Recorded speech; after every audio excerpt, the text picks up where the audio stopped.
কোরবানির গরু যারা বানায়, কুড়া কাটার কাজে সহযোগিতা করে, জবাইয়ের কাজে সহযোগিতা করে, কিছু তো আছে প্রফেশনাল কসাই, আর কিছু আছে এমনি প্রফেশনাল কসাই না, কোরবানির দিন আসলে এগুলি করে।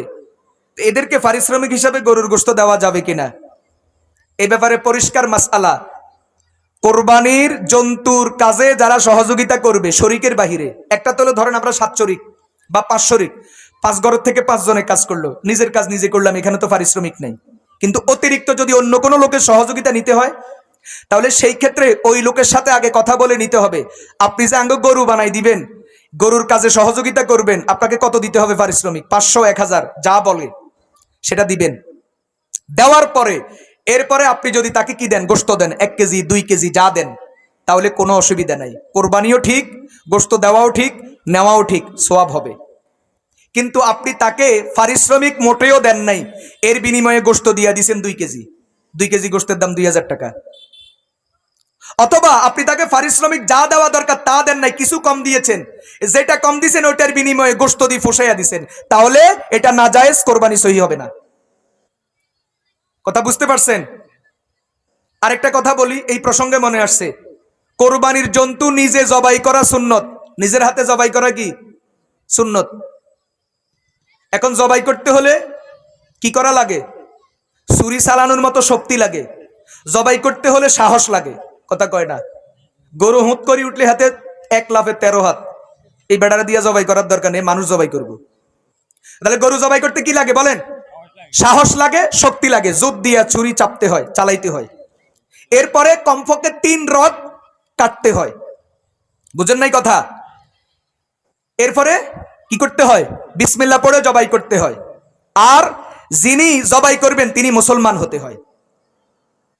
এখন যদি কেউ যদি জবাই করতে না পারে, তাহলে জবাইয়ের সময় উপস্থিত থাকবে। জবাইয়ের সময় কি? যদি পুরুষ হয়, শর্ত কি? যদি পুরুষ হয়। হ্যাঁ, যদি মহিলা হয়, জবাইয়ের সময় উপস্থিত থাকতে গেলে যদি পর্দার লঙ্ঘন হয়, তাহলে উপস্থিত থাকলে গুনাহ হবে, খবরদার উপস্থিত থাকার দরকার নেই। এখন কথা হলো, এই যে 5 শরিক 6 শরিক যারা কোরবানি দিচ্ছে, এদের মধ্যে কেউ জবাই করতে জানে না, জবাই করবে কে? মসজিদের হুজুর, মসজিদের ইমাম, মুয়াজ্জিন, মাদ্রাসার হুজুর। তাহলে যারে দিয়া জবাই করাইবেন, আপনি মাদ্রাসায় চামড়া দেন না দেন, মসজিদে চামড়া দেন না দেন, সেটা আপনার ব্যাপার, সেটা আলাদা হিসাব। কিন্তু যারে দিয়া জবাই করাবেন, তার মানে আপনি আপনার কাজ আরেকজনকে দিয়া করাইছেন, তাকে অবশ্যই হাদিয়া দিবেন, তাকে অবশ্যই কি দিবেন? হাদিয়া দিবেন। এই ক্ষেত্রে যদি তিনি বলে, মুখ খুলি যদি বলে আমারে এত টাকা দিতে হবে, সেটাই দিবেন। কথা বুঝে আসছে? এটা তার পারিশ্রমিক, এটা তার বিনিময়, সে আপনার জন্তু জবাই করে দিয়েছে, না হয় আপনারটা আপনি করেন। কথা বুঝে আসছে? আল্লাহ তাআলা বুঝার তৌফিক দান করুন। আরেকটা প্রশ্ন আসছে, কোরবানির গোশত অমুসলিমকে দেওয়া যাবে কিনা? কোরবানির গোশত অমুসলিম প্রতিবেশীকে দিতে কোনো অসুবিধা নাই, দিতে পারবেন। কথা বুঝে আসছে? নাবালেগ শিশুর পক্ষ থেকে কোরবানি দেওয়া যাবে কিনা?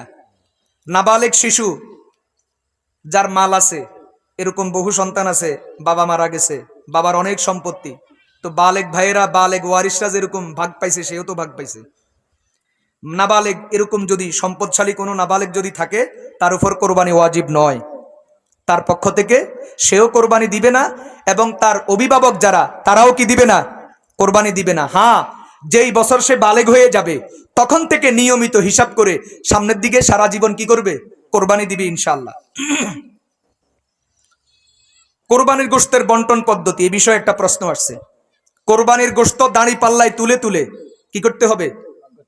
মেপে মেপে ভাগ করতে হবে। গোশত, হাড্ডি, জিব্বা, কলিজা, কথা বুঝে আসছে? মোটামুটি যেগুলা পাল্লায় তোলা যায় আর কি, সব আবার পাল্লায় তুলতে গেলে তো হয় না। কিছু আছে এত ছোট জিনিস, যেমন মগজ, কি পাল্লায় তুলতে পারবেন? মোটামুটি যেটা পাল্লায় তোলা যায়, পাল্লায় তুলে তুলে মেপে মেপে সমান করে করে বন্টন করতে হবে, এটা ওয়াজিব। অনুমান করে, আন্দাজ করে, চোখের আন্দাজে পাল্লায় না তুলে এভাবে যদি বন্টন করা হয়, এটা জায়েজ হবে না, শুদ্ধ হবে না। সামর্থ্য থাকা সত্ত্বেও যদি কেউ কোরবানি না করে, তাহলে তার করণীয় কি? তার কি গুনাহ হবে? সামর্থ্য থাকা সত্ত্বেও যদি কোরবানি না করে, তাহলে কোরবানির 3 দিন অতিবাহিত হয়ে গেলে, যদি কেউ 10 তারিখে দেয় নাই, 11 তারিখে দিতে পারবে, 11 তারিখে দেয় নাই, 12 তারিখে দিতে পারবে। 3 দিন অতিবাহিত হয়ে গেছে, কোরবানি দেয় নাই, তাহলে এই ব্যক্তির একটাই করণীয়, কমপক্ষে একটা বকরির মূল্য, কমপক্ষে কি একটা বকরির, 1 বছরিয়া বকরির মূল্য সদকা করে দেওয়া ওয়াজিব। যদি এটাও না করে, কোরবানিও দেয় নাই, কোরবানির দিন অতিক্রম হয়ে গেছে, একটা বকরির মূল্য সদকা করে নাই, তাহলে এই ব্যক্তি চরম গুনাহগার হবে, ওয়াজিব তরকের গুনাহগার হবে। আল্লাহ তাআলা আমাদেরকে হেফাজত করেন।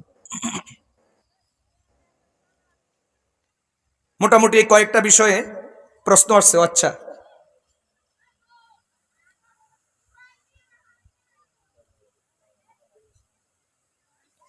আরেকটা বিষয় যেটা জানা দরকার সেটা হলো,